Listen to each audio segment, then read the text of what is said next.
Y'all were made for me. You were made for me. Um, Welcome back to another video, y'all. We're about to get into it. Please,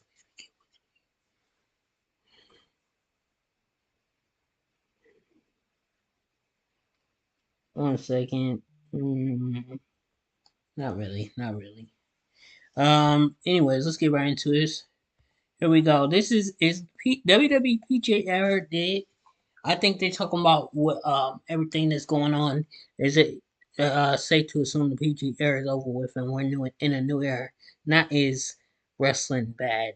Because Enabled us to go from zero to right seven now, figures in our first year. You can see your inventory, you can see your sales, your metrics. The March 25th I'm episode more of of a Raw was SmackDown guy, considered but by I many to tuned be into one of the Raw. greatest episodes of I might tune WWE's in next flagship Monday show. as well. The show had Gonna be there grit, it had again. intensity, and it managed to I don't bring even know a he's gonna be feeling there back this to week. fans that hasn't been present since the Attitude Era.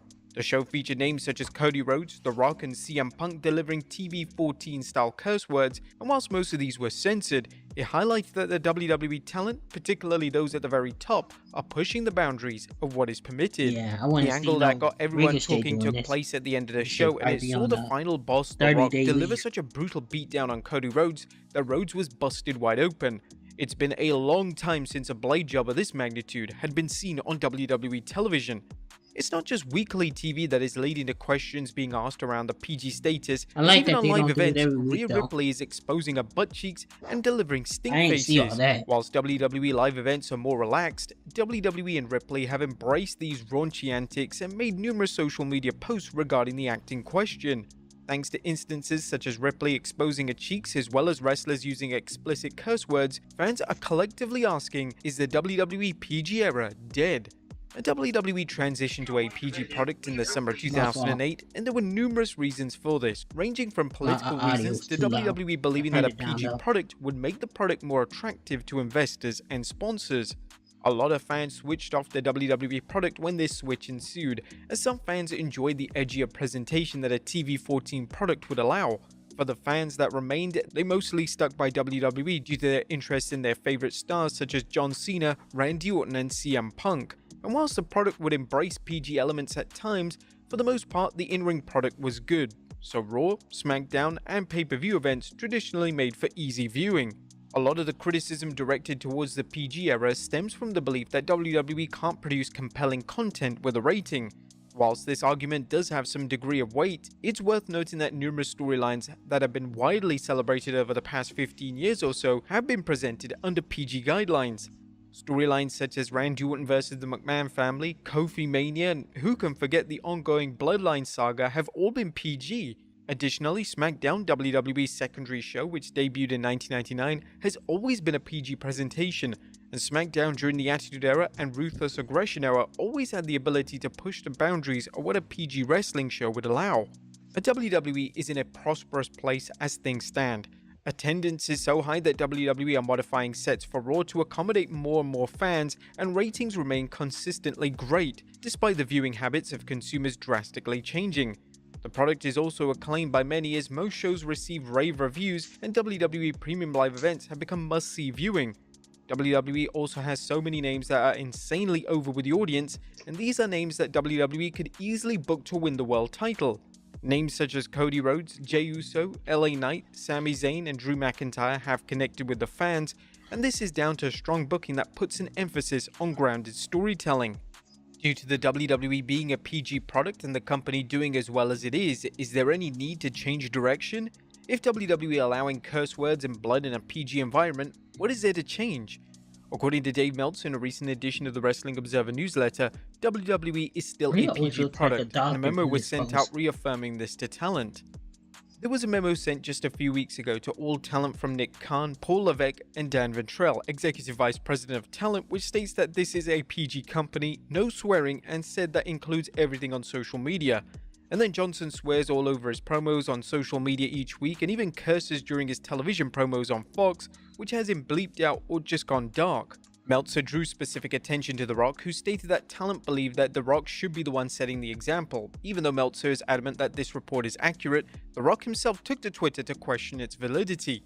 WWE have an upcoming move to Netflix, and this has led to speculation that this is finally when WWE will abandon the PG rating, mainly due to Netflix not being a traditional station such as USA or Fox. Whilst nothing is confirmed, CM Punk did throw a passing comment on Raw on March 25th that cursing will be allowed on Netflix. This may have been a throwaway line from Punk, yet it's worth dissecting. Netflix is going to give WWE a ton of freedom to do whatever they like, and even though Netflix do use a rating system, it's unknown what they plan to rate WWE programming.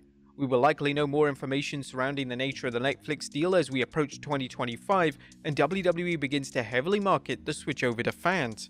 WWE is making record profits virtually every quarter, and it seems like the Netflix deal was signed based on the current positioning of the product.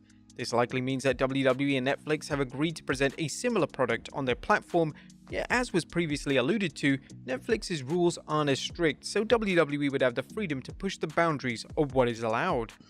Outside of Netflix, WWE have endless high-dollar deals that link to a younger demographic. The PG rating was instrumental in attaining WWE a lucrative deal with Mattel, and WWE and Mattel's working relationship may drastically alter if the makers of the Barbie dolls find out that WWE features curse words and bloodshed.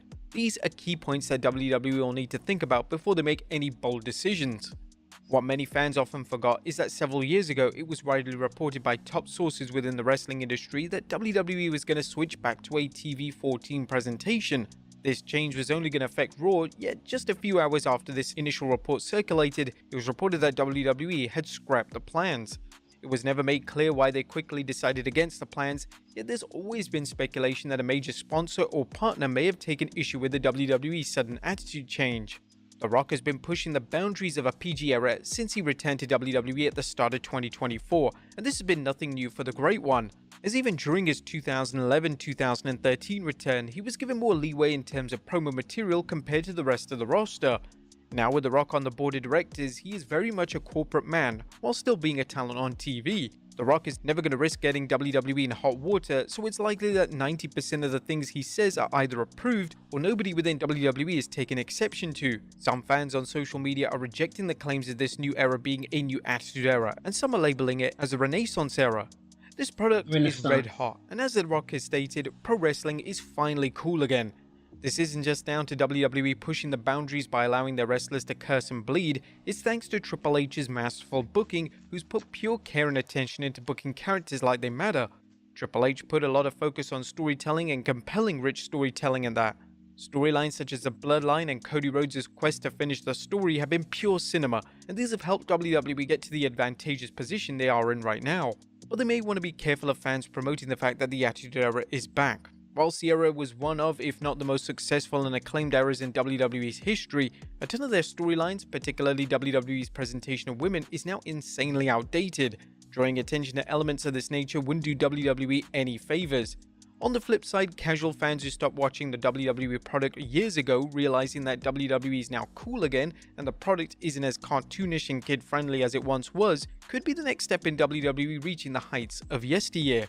Right now, it seems as if the PG era isn't dead just quite yet, but WWE are pushing the PG guidelines, and if sponsors and relevant networks don't kick up a fuss, then it's likely that these edgier and more controversial elements of their presentation are here to stay, especially as WWE enter a new era on Netflix in 2025. Even if they did commit to changing the rating to a TV-14 classification, not too much would change. Sure, TV-14 gives WWE more creative freedom in some areas, yet they still have to answer to sponsors, partners and networks, and it may be WWE's best interest to stay where they are and ride this incredible hype train for as long as humanly possible. What would you guys think? Let us know in the comments down below. I'll see you next time with some more I know they got wrestling content. 10. So losing 1 or 2 shouldn't do that bad. But maybe they need it. I don't know. Thank y'all for watching. I'm gonna see y'all in the next one. Y'all